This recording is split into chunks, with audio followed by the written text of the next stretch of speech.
Hey there everybody, Adam Bazalgette here, founder of Scratch Golf Academy. Today we're going to look at a wonderful young player, Justin Thomas, just winning all kinds of tournaments. Not a particularly big guy, not the greatest lag, plenty of lag, but not the greatest, hits it a mile. Show you a couple of things from his swing I probably wouldn't recommend for you, the average player, or me for that matter, and maybe two things I think you could really learn off in a drill towards the end I know is going to help you.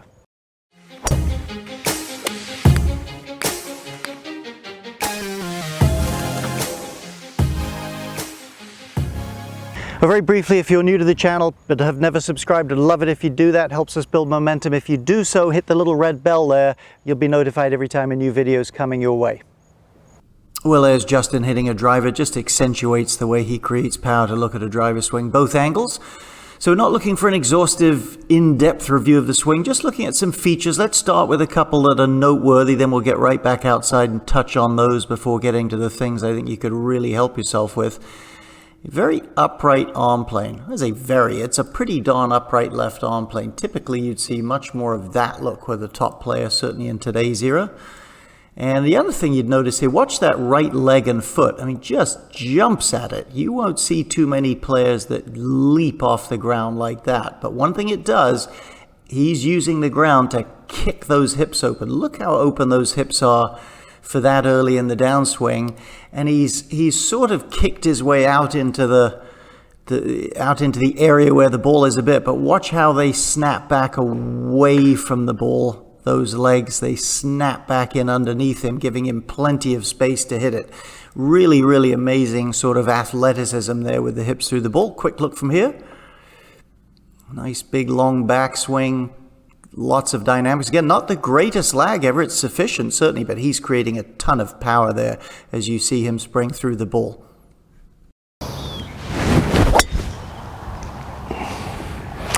Well, first thing, I think if you get this lead arm too upright, I mean, he gets it pretty darn upright. Freddie Couples does it that way and hits the ball a mile. But if you get it too upright, to me, it's difficult for the average person to drop that thing back in again. If you can create a lot of power, but very difficult to do that. Kind of relates to number two. If you get your hips too open, unless you're very flexible, you will probably start to drag your swing path to the left. If they get too jumpy and too open early in the downswing, the key is, in order to do what he's doing, you've got to be very, very flexible. You have to take this pelvic segment, snap it open and completely separate it from this. Again, it produces a lot of power. Hard to do. I would recommend, if you're going to lengthen your backswing, we're going to get more into this in the very final segment, don't do it quite so vertically. Picture it more perpendicular to your body and get it longer in that dimension. To me, a lot easier to stay on plane. Regards the hips, we're going to have a quick look at Justin, some things I think you can apply. We'll look at that hip motion when we get back outside.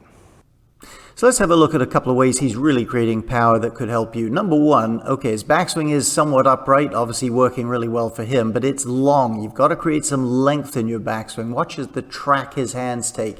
They move a long distance, and a big reason for that is his right side, his trail side, stretches and extends upward. It gets up and behind him. That rib cage is getting longer. That adds valuable length to your arm swing without you just picking it up. But here's the interesting thing. Watch his face in the red pants there on the left versus, say, the tops of the trees or whatever is at the back of the range. Watch how he's actually compressing a little into the ground. Watch how he gets a little bit more down here. So he's simultaneously stretching his right side up, but pushing the axis of his body towards the ground. That is a very powerful combination. Length of backswing, but pushing into the ground to give you that ability to push up and off the ground in the downswing. We showed you the leap of the feet right here, or the leap of the right foot early. Watch his feet on the right-hand picture. He's off the ground as he hits the ball. He's springing off the ball or the toe of that foot. He's up on the toe here. Talk about that in just a second, why that's so valuable. Watch his belt buckle spring into the air. And when you use the ground like that, his head's not rising up, but when you use the ground like that, you can whip those hips open a lot faster. So his arms are working down from a high position. He's using that ground force to spring up. You can just hit it a long way when you do that.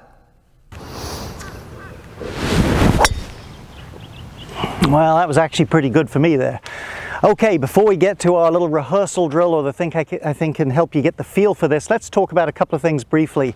You can extend that trail side, which, as we said, stores a lot of power and adds length to your backswing. You can do that, and at the same time compress your spine down a little bit, maybe not that much. Practice that though. You want the lengthening of that trail side, but you don't want to get tall as you do it. If you're able to push down into the ground a little bit more as you do it, a lot more ground forces to push up against. Next thing we noticed, he's springing up pretty much off the toes, or at least, let's say, the balls of the feet. You can jump higher from there. That's the reason you do that. Test yourself. Rock back on your heels and see how high you can jump. Put your weight on the balls of your feet. Get your toes into the ground. You can jump a lot higher. That's why they're doing that. So remember, if you're going to try to use this technique, and everybody should have some elevation in their hips through the ball if they're going to be good. If you're going to try to do that, you have got to get that weight going into the ball of this lead shoe. Feel your toes grab a bit. It's off that you can really push up and sort of get your hips to get up and out of the way. Okay, here's our little drill, or at least a small practice move. I know you can get the feel for this. As such, take your driver. Doesn't have to be your driver. I like the driver because you can feel more speed. Just go about 3/4 of the way back. Unless you're really flexible, it's hard to hold it up here. Here's what you're going to do. The first thing you're going to feel, push into the ball of that shoe.